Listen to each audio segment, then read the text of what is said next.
नमस्कार, खबरें अभी तक देख रहे हैं आप और मैं हूं आपके साथ तमन्ना अरोड़ा। हरियाणा डायरी में आप सभी का स्वागत है। हरियाणा के मुख्यमंत्री नायब सिंह सैनी ने कुरुक्षेत्र स्थित राष्ट्रीय प्रौद्योगिकी संस्थान के 20वें दीक्षांत समारोह में शिरकत की। कार्यक्रम के मुख्य अतिथि भारत के उपराष्ट्रपति सीपी राधाकृष्णन थे, जबकि राज्यपाल प्रोफेसर असीम कुमार घोष विशिष्ट अतिथि के रूप में मौजूद रहे। इस अवसर पर छात्रों को डिग्रियां और स्वर्ण पदक प्रदान किए गए। रिपोर्ट देखिए। कुरुक्षेत्र में अंतर्राष्ट्रीय गीता महोत्सव का आयोजन किया गया है, तो वहीं इसी बीच राष्ट्रीय प्रौद्योगिकी संस्थान के दीक्षांत समारोह का भी आयोजन हुआ। इस मौके पर हरियाणा के मुख्यमंत्री नायब सिंह सैनी और साथ ही भारत के उपराष्ट्रपति सीपी राधाकृष्णन उपस्थित रखे। छात्रों को उनके उत्कृष्ट प्रदर्शन के लिए डिग्रियां और स्वर्ण पदक प्रदान किए गए। मुख्यमंत्री ने सभी के उज्जवल भविष्य की कामना की, तो वहीं इसके साथ ही संतों से जुड़े एक भव्य समागम का भी आयोजन किया गया। इस मौके पर सीएम नायब सैनी ने संबोधित किया।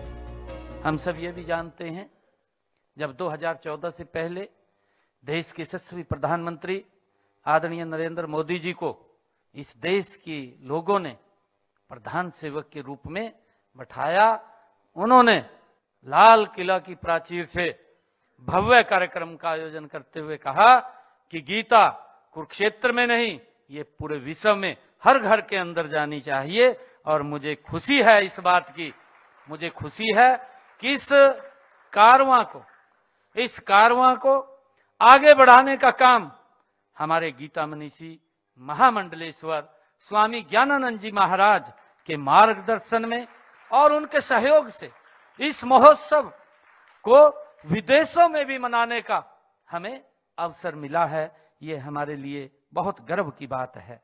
हम चाहते हैं कि गीता ज्ञान विश्व के हर कोने में, हर पीढ़ी तक निरंतर ये प्रभावित होता रहे। ये आदरणीय प्रधानमंत्री जी का एक विजन है। आदरणीय संतगण, हम सब देख रहे हैं कि पिछले 9 वर्षों से महोत्सव को अपार दुनिया के अंदर एक स्थान मिला है और लोकप्रियता अंतर्राष्ट्रीय गीता जयंती को पूरे विश्व के अंदर वो मिली है। पहली बार वर्ष 2019 में हम सब जानते हैं कि भारत की सीमाओं से बाहर निकल करके ये मॉरिशस और लंदन में इस अंतर्राष्ट्रीय गीता जयंती महोत्सव को मनाया गया है।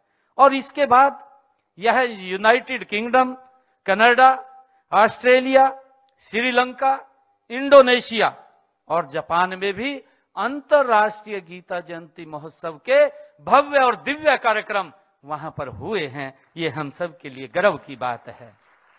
आदरणीय संतगण, मैं ये भी कहना चाहता हूं कि अखिल भारतीय देव स्थानम सम्मेलन का उद्देश्य हमारी सनातन परंपरा को आगे बढ़ाना है।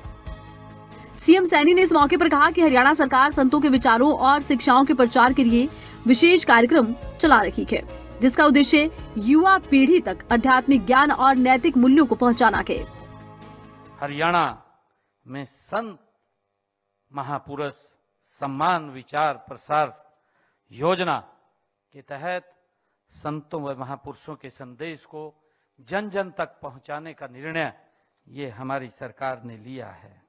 हमारा उद्देश्य यह है कि नई पीढ़ी उनके जीवन, उनके कार्यों से प्रेरणा व मार्गदर्शन प्राप्त करे।